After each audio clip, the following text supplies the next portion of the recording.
Hello, thanks for joining me again today. Well, today is Thursday, it's June the 4th. Hopefully your day is going very well.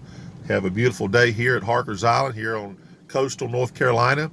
Temperature's up, it's beautiful and sunny. Very windy though. That's the reason for being inside the truck again today, because it's just way too windy to try to conduct these and you be able to hear me at all. At any rate, we're so glad that you watched these, and some of you have been very faithful to watch these from day one, since April the 1st when we started these, and you've continued, I believe, every day, and we appreciate that. And if you're out there and you can only catch them when you can or when you do, we're appreciative of you too.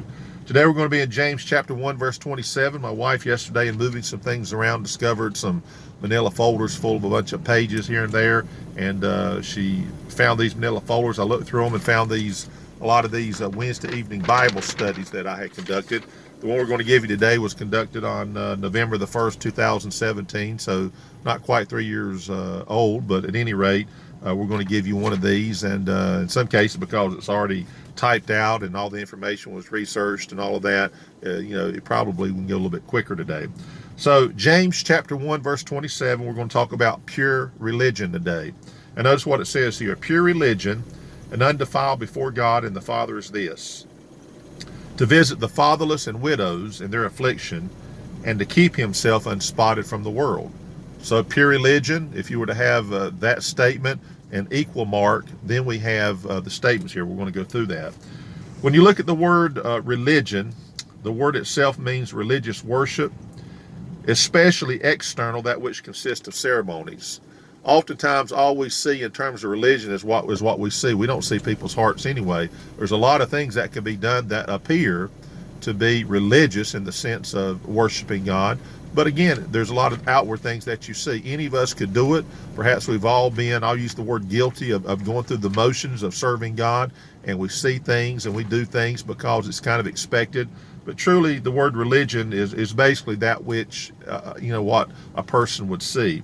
The word religious, which was used in the verse prior to verse 27, means fearing or worshiping God. I think the phrase was, if any man among you seem to be religious, meaning they appear to be worshiping God, then obviously the worship of God is certainly based upon a heart condition, the relationship you have with God. I think that's pretty self-explanatory.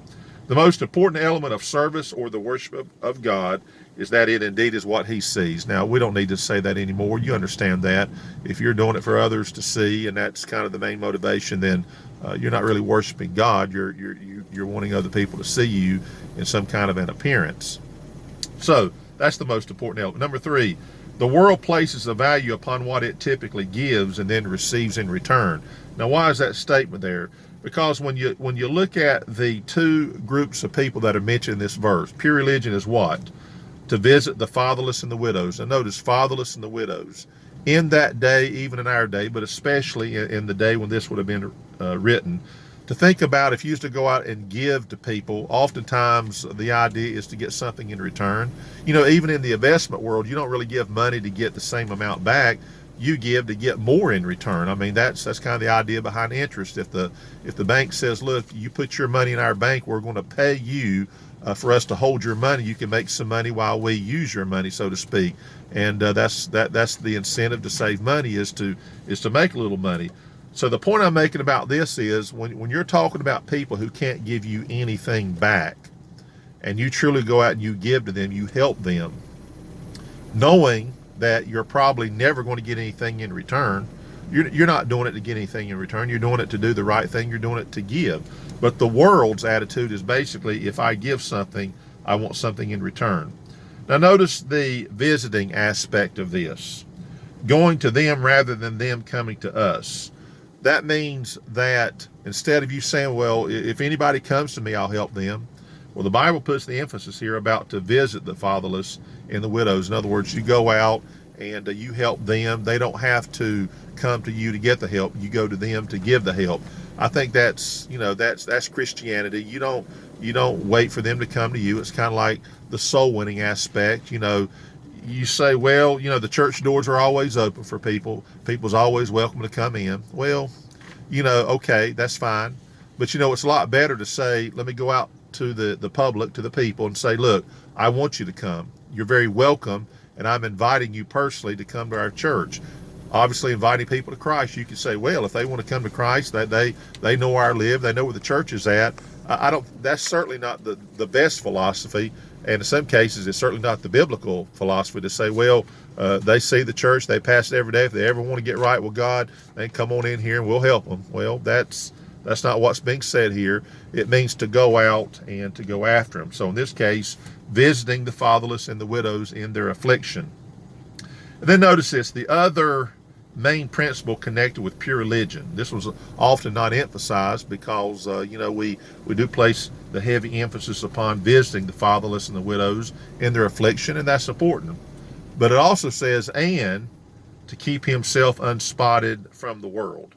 Now, to keep oneself unspotted from the world, now that's something that really divides the people who have religion and the people who have Christianity, to the people that are saved. This is important philosophy, an important doctrine here.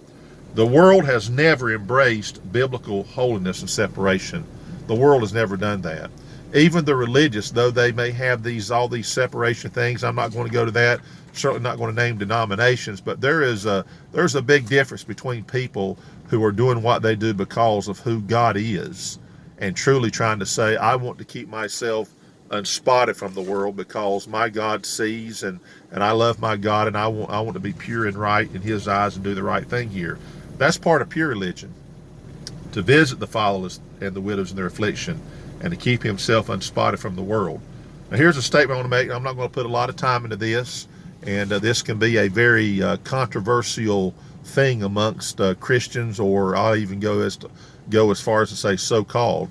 But here's the statement I have here. The trends of today is the promotion of worship in dark tones and excusing worldly excesses. It betrays a God who takes you as you are, but not a God who offers victory over the flesh. Those who practice true biblical separation are considered judgmental and unloving. Now you hear that statement. Let me read it one more time, because I know what I want people to get from this. So let me read it without trying to say it 4 or 5 different times and maybe not state it like I wanted to. The trends of today is the promotion of worship. You can go to churches and you can hear the term, we're here to worship God. And a lot of time and a lot of energy is placed in that. But oftentimes, from my opinion, from someone who honestly has tried to look at some of this and say, okay, Lord, you've got to help me with this, because something about my spirit, something about your Holy Spirit is not connecting with it. Now notice this, in light of what the verse says, visiting the fatherless, visiting the widows, that's pure religion, but didn't stop there. And to keep himself unspotted from the world. So here's the statement. There's a great promotion of worship, big promotion, okay? It's in dark tones, in my opinion, and excusing worldly excesses, meaning that, it doesn't matter, lifestyle doesn't matter at all. Wait a minute. To keep himself unspotted from the world. Now, I'll let you judge what that's saying, but I believe I know what it's saying, okay? It betrays a God who takes you as you are. I understand that. We all come as sinners. There's no question of that. You're not going to come to God and say, God, I've cleaned myself up. Now will you take me? No. You come exactly as a sinner, unholy, unrighteous, with all your baggage, everything you've got, all of it you bring to God. Now that's what I've always lived and promoted. But wait a minute. But once a person makes a relationship with God, there seems to be a message that basically says, but you can't have victory over the flesh. Now, the Bible just doesn't teach that. Thus, the statement, to keep himself unspotted from the world. The same force that would drive you to visit the fatherless and the widows in their affliction is the same force, so to speak, same spirit that would say to you, keep yourself unspotted from the world. It's a little bit frustrating because, as I finish the statement I have here, those who practice true biblical separation are considered judgmental and unloving. So they'll just have to do that. And again, I'm not trying to be controversial here. I'm just telling you, when you look at the verse, pure religion, when someone says, boy, they're religious, what does that mean? It's what we see. But this is a person who truly loves people, the down and outers, the people who need help, the fatherless, the widows in their affliction, any of those groups. We're also to keep ourselves unspotted from the world. That's pure religion. So I don't know if this helps you at all. I just know this. We have a wonderful opportunity to practice a true religion in its purest form.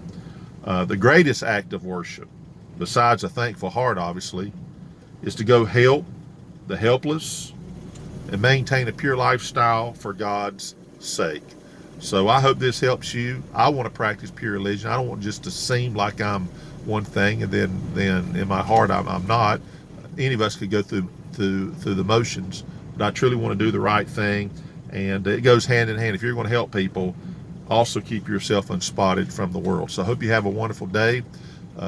We'll see you tomorrow. It'll be Friday. Otherwise, God bless you.